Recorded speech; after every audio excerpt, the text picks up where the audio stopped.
उत्तर प्रदेश का सुल्तानपुर जिला। इसी जिले के चांदा थाना क्षेत्र में आता है गांव किंदीपुर। ये गांव दिखने में साधारण है, जहां लोग खेती बाड़ी, दिहाड़ी और छोटे मोटे काम करके अपने परिवार का पेट पालते हैं।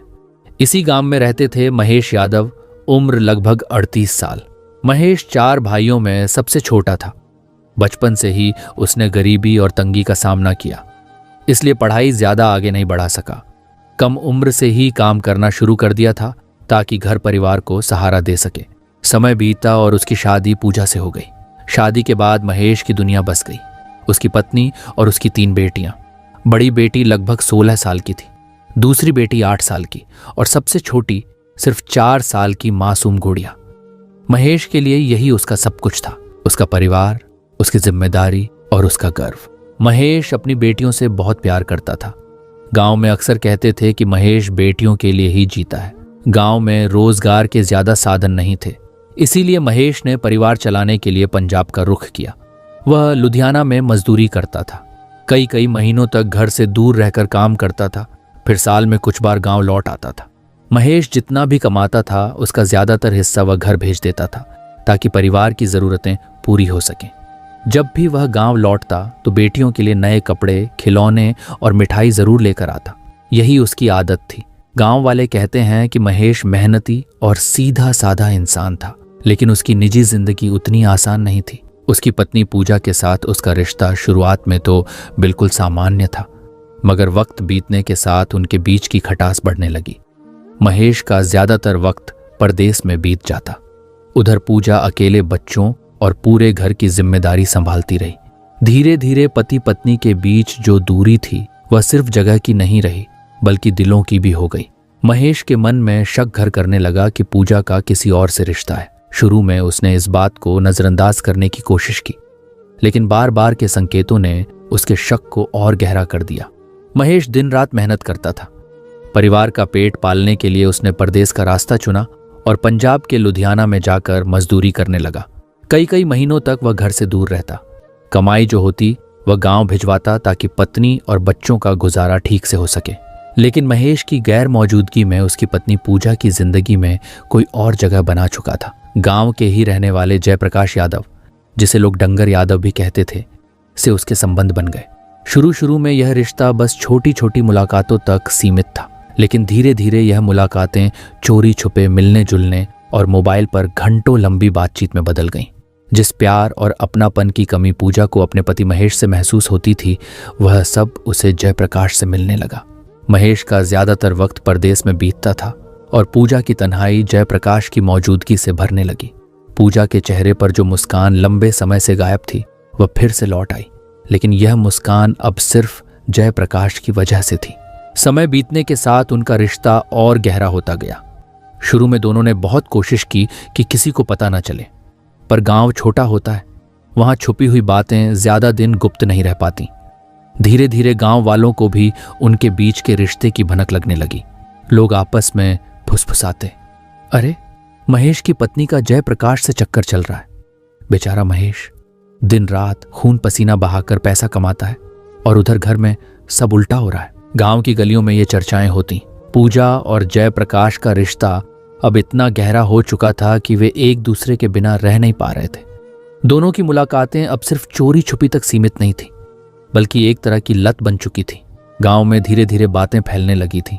गांव के लोग महेश को इस बात की जानकारी दी, महेश तुम्हारी पत्नी पूजा का चाल चलन ठीक नहीं है, वो तुम्हारे हाथ से निकल रही है, उसका किसी और से चक्कर चल रहा है। यह सुनते ही महेश के पैरों तले जैसे जमीन खिसक गई। हालांकि उसे पहले से कुछ हल्की फुल्की आशंका थी, पर उसने कभी उस बात पर यकीन नहीं किया था। मगर जब गांव के लोगों ने खुलकर ये बात बताई तो उसका शक पक्का हो गया। महेश मन ही मन सोचने लगा, मैं परदेश में दिन रात मेहनत करता हूँ, पसीना बहाता हूँ, ताकि घर परिवार चैन से चल सके, मेरी पत्नी को किसी चीज की कमी ना हो। लेकिन अगर हालात ऐसे ही हैं तो अब मैं यहां रहकर क्या करूं? बेहतर है कि सब कुछ छोड़कर घर लौट जाऊं।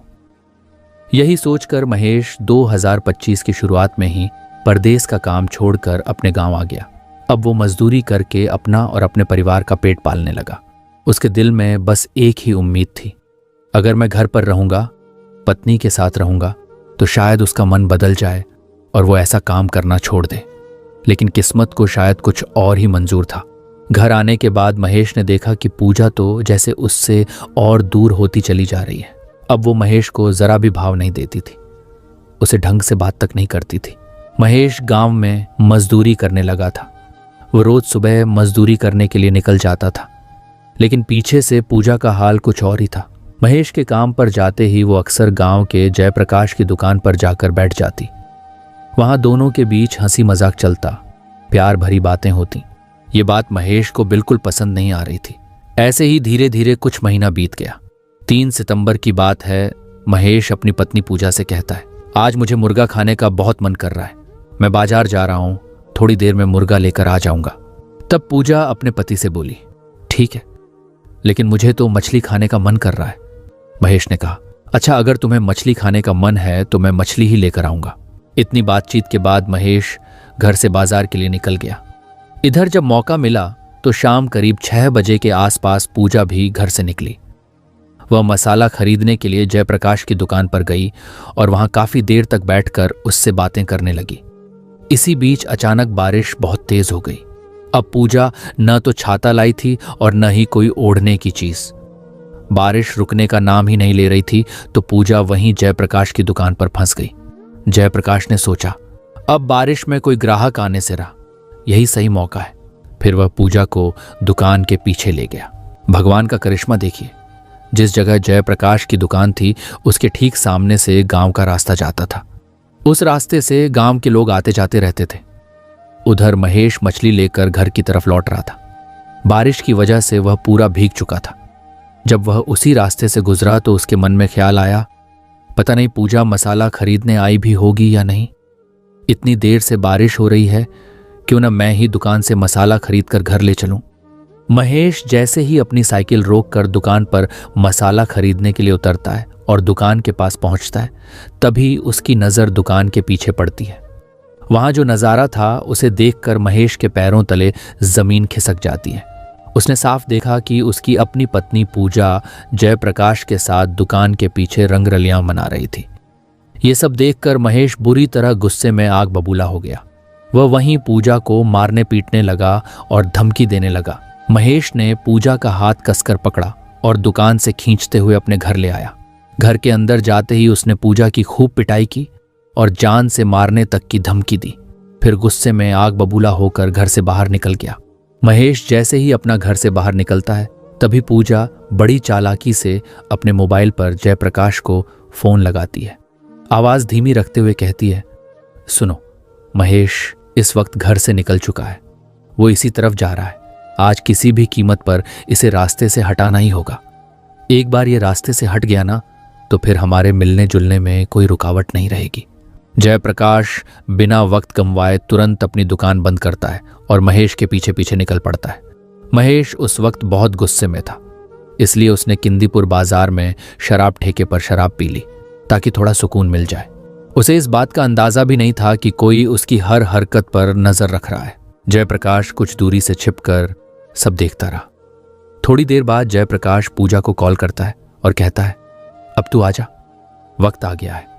महेश जब शराब पीकर घर लौटने के लिए निकलता है तो रास्ते सुनसान था, रात का सन्नाटा था।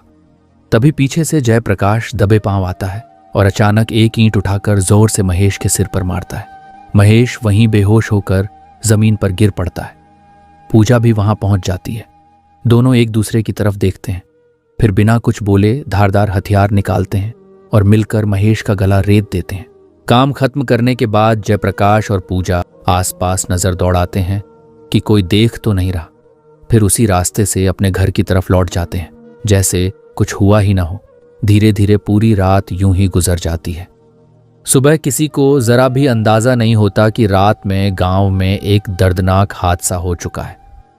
सुबह होते ही गांव के कुछ लोग रोज की तरह किंदीपुर बाजार की ओर निकलते हैं। शराब के ठेके के पीछे जहां पुराना महुआ का पेड़ खड़ा है, वहां से अचानक एक आदमी चिल्लाता है, अरे इधर देखो, ये क्या पड़ा है। सब लोग घबराकर दौड़कर वहां पहुंचते हैं। पेड़ के नीचे किसी का लहूलुहान शव पड़ा था। जमीन पर हर तरफ खून फैला हुआ था। जब लोगों ने पास जाकर देखा तो सबके पैरों तले जमीन खिसक गई। अरे ये तो महेश है। पल भर में यह खबर पूरे गांव में आग की तरह फैल जाती है। महेश की हत्या हो गई। अब गांव में कोहराम मच जाता है। कोई भागकर महेश के घर जाता है तो कोई पुलिस को बुलाने की बात करता है। जब यह बात महेश की पत्नी पूजा और उसके घर वालों तक पहुंचती है तो घर में मातम छा जाता है। पूजा का रो रो कर बुरा हाल हो जाता है। वो चिल्लाती हुई कहती है, नहीं नहीं, ये झूठ है। सास ससुर और बाकी लोग भी चीखते चिल्लाते हुए बगीचे की तरफ भागते हैं। वहां पहुंचकर पूजा अपने पति के शव के पास दौड़कर जाती है। उसके सिर को अपनी गोद में रख लेती है और जोर जोर से फूट फूट कर रोने लगती है। उसका रोना इतना दर्दनाक था कि वहां खड़े हर आदमी की आंखें नम हो जाती हैं। पूजा गांव वालों के सामने ऐसे बर्ताव कर रही थी जैसे उसे कुछ भी पता नहीं कि यह सब कैसे हुआ। बार बार रोते हुए कहती जाती, किसने किया ये सब इनके साथ? किसका क्या बिगाड़ा था इसने? गांव वाले भी उसकी हालत देखकर सहानुभूति जताने लगते हैं। किसी को शक तक नहीं होता कि पूजा के चेहरे पर जो आंसू हैं उसके पीछे एक बहुत बड़ा झूठ छिपा है। इसी बीच भीड़ में खड़ा एक गांव का आदमी मोबाइल निकालता है और पुलिस को फोन करता है।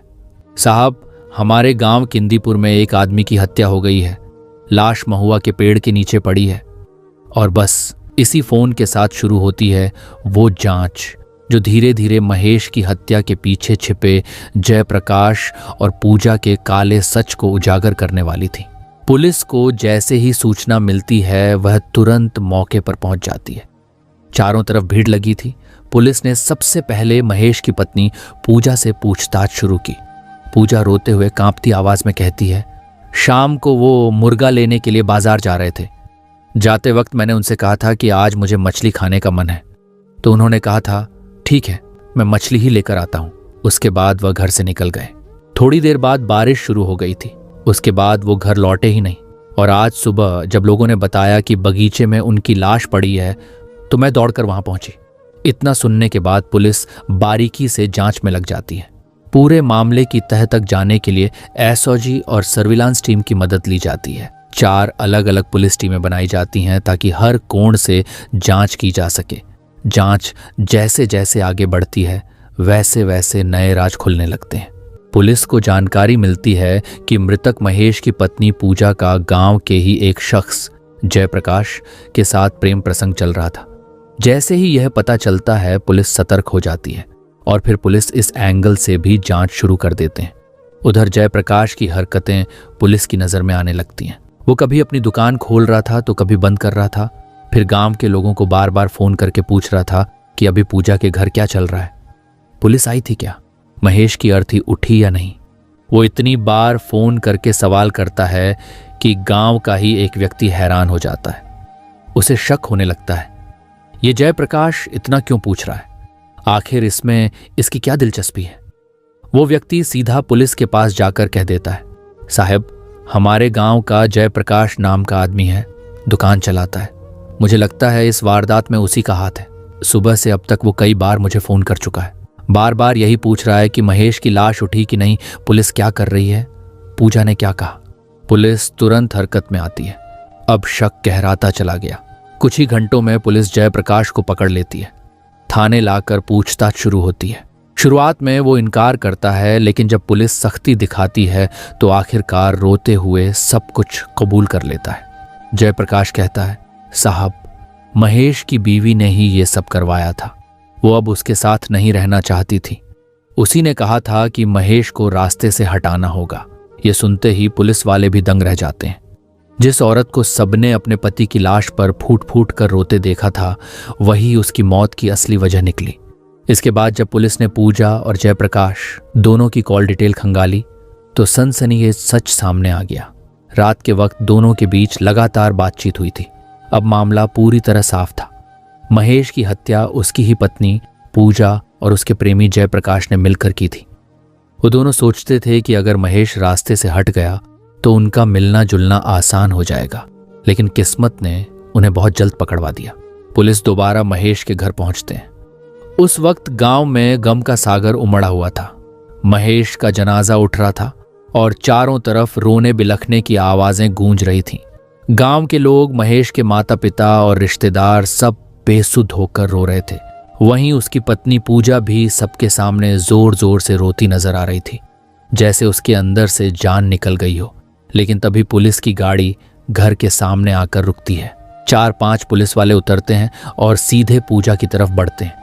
वो देखते हैं एक तरफ महेश की अर्थी उठ रही है और दूसरी तरफ उसकी पत्नी आंसू बहा रही है। पुलिस गांव के बीचों बीच सबके सामने उसका हाथ पकड़कर गिरफ्तार कर लेते हैं।